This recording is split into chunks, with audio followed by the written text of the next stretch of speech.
Suck the life right out of my veins when you spoke my name. Hey guys, welcome back again from Tampa Bay. Today got a review of the 2018 BMW G310R. So this is BMW's entry into the most basic entry-level bike that you can get. Pretty much the only way this could be more basic is if it were air-cooled. She warned me first gear was short, and she was right. It is very smooth for a single cylinder. I've got a lot of buzzing in the tank between my legs, but that's about it. Nothing in the bars, nothing in the pegs. Not a lot of power, but that's expected.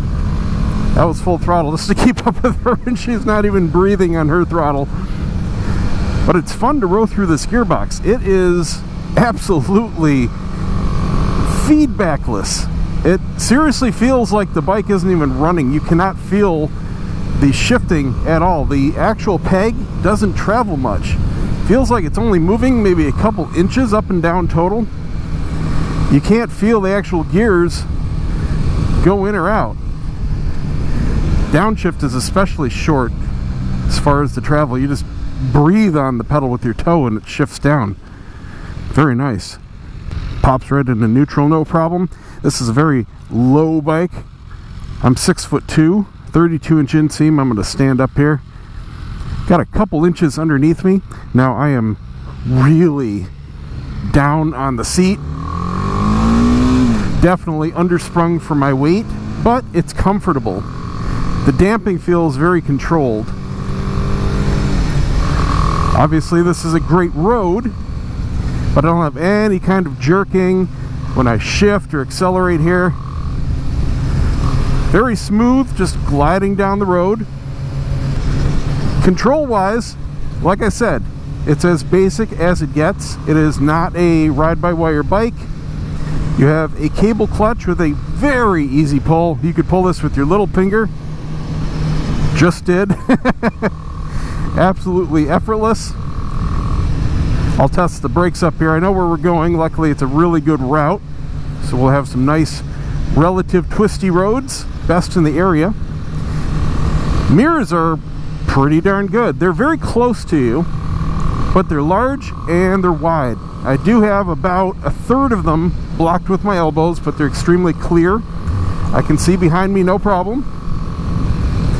Dash is actually really easy to read. It's a very basic LCD, but very clear. I'm in direct sun here.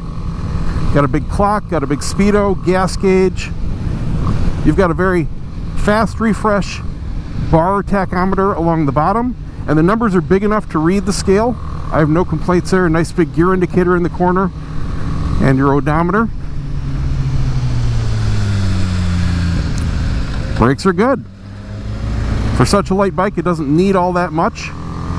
The feel is very good. It's not mushy. Pulls you right down. Not a whole lot of fork dive. Very impressed for such a basic suspension. It's not on par with the better suspensions such as the KTM entry level,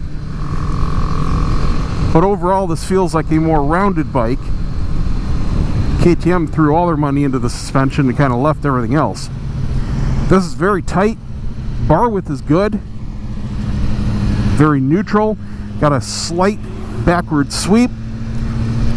I'm not quite a straight sit-up and beg position. I do have a slight forward cant. It's very comfortable. The seat is sculpted, and I'm sitting scooped into the bike. It is snug. It is an absolutely snug fit. I don't have a huge butt, but it's not tiny. And I am nuts against the tank, and it's got a nice kind of rest against the back of my butt. It's holding me completely in place. It's very comfortable. I have no complaints about it. The actual seat itself, it's firm, but it's wide enough in the back. I don't have any hot spots. It feels like I'm absolutely plugged into the bike. That's the most I can say. I can control this bike with my hips. I mean, without even thinking about it. I could absolutely, I won't do it because this rider would probably get pissed, but I could navigate these turns with my hips. It's that controllable. soaking up all these little bumps, no problem. For a basic suspension, it's on the firm side, so it does have a little bit of a sportiness to it. I think they really dialed it in nicely, especially for being an entry-level bike. Now, it has no frills, it has no electronics, doesn't even have LED signals or headlights. It does have an LED taillight, and that's it. Controls are large. They're actually a little oversized buttons. I don't know if they were going for a little newbie-friendly feel there, but does a good job. Everything's in the right place. Very impressed with the brakes. I mean, it has a real good bite to it. Plenty of low-end torque here. Go through this roundabout.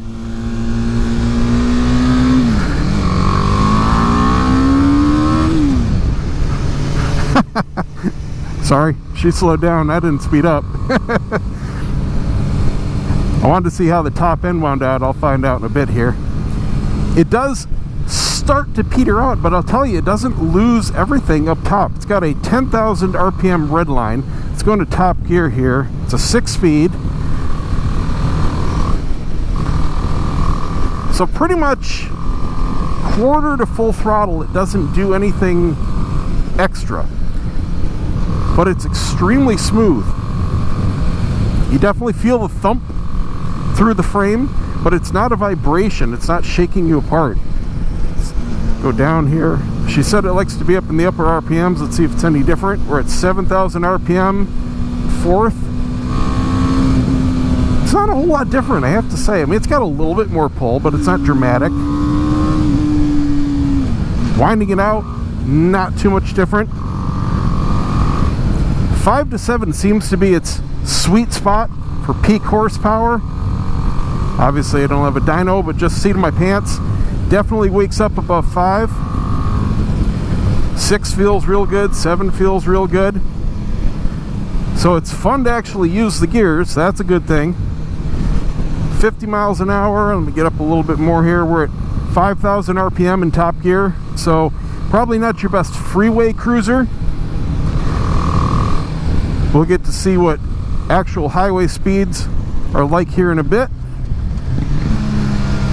Not a whole lot of engine braking. It's very friendly on the downshift.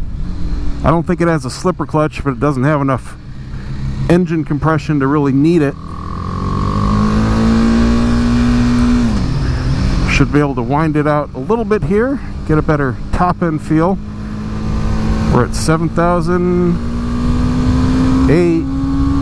Gets real buzzy above 8.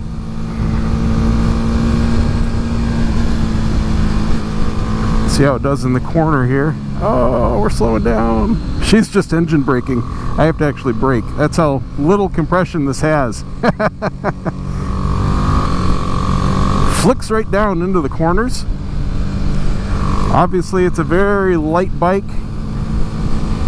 Feels like you're riding a bicycle. If it wasn't vibrating, I mean, you really wouldn't know this thing is powered. It's got really good road feel. They did a good job with the tire choice.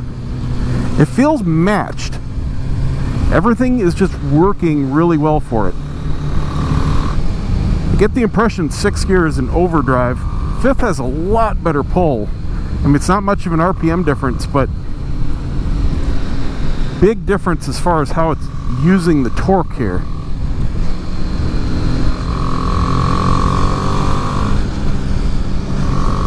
Definitely likes that sweet spot. That's what you want to be in. Riding through these corners here,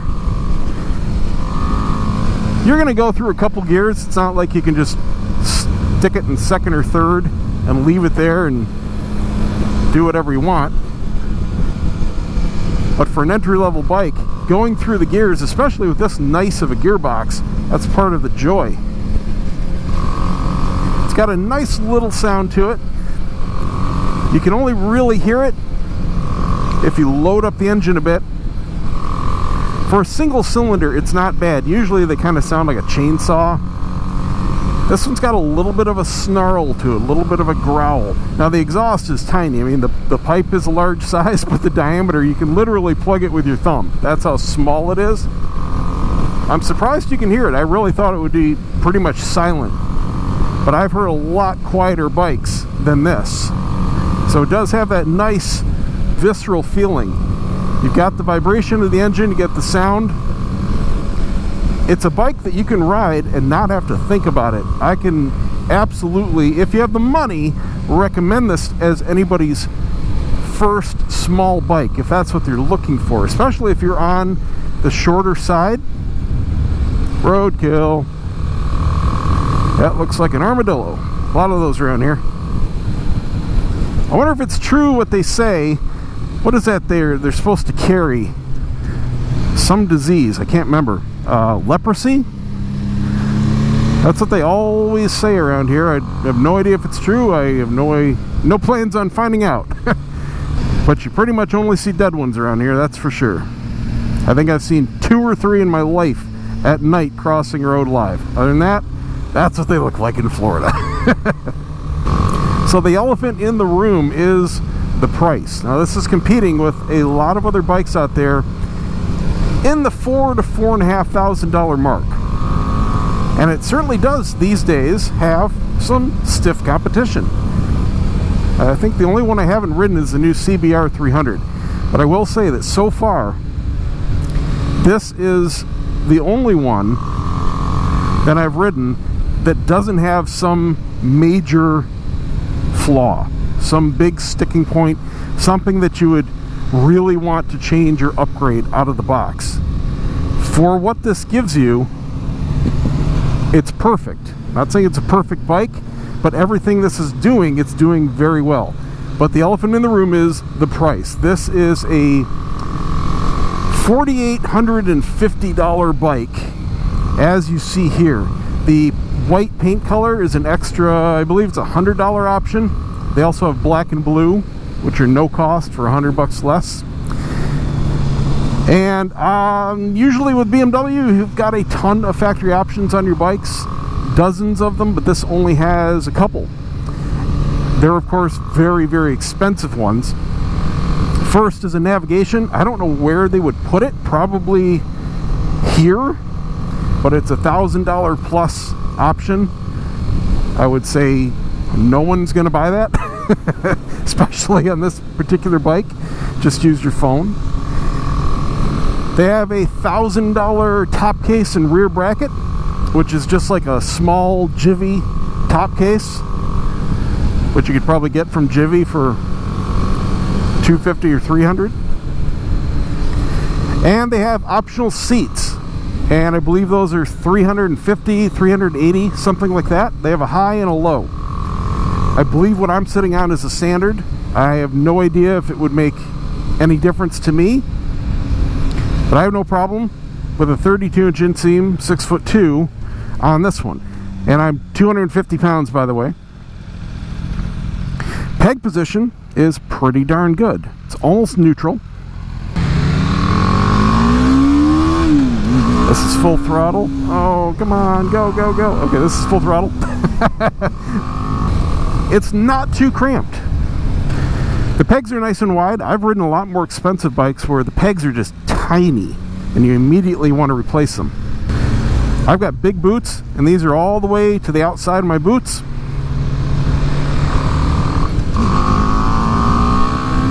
Full throttle. It's got a nice sound when you wind it out through the gears.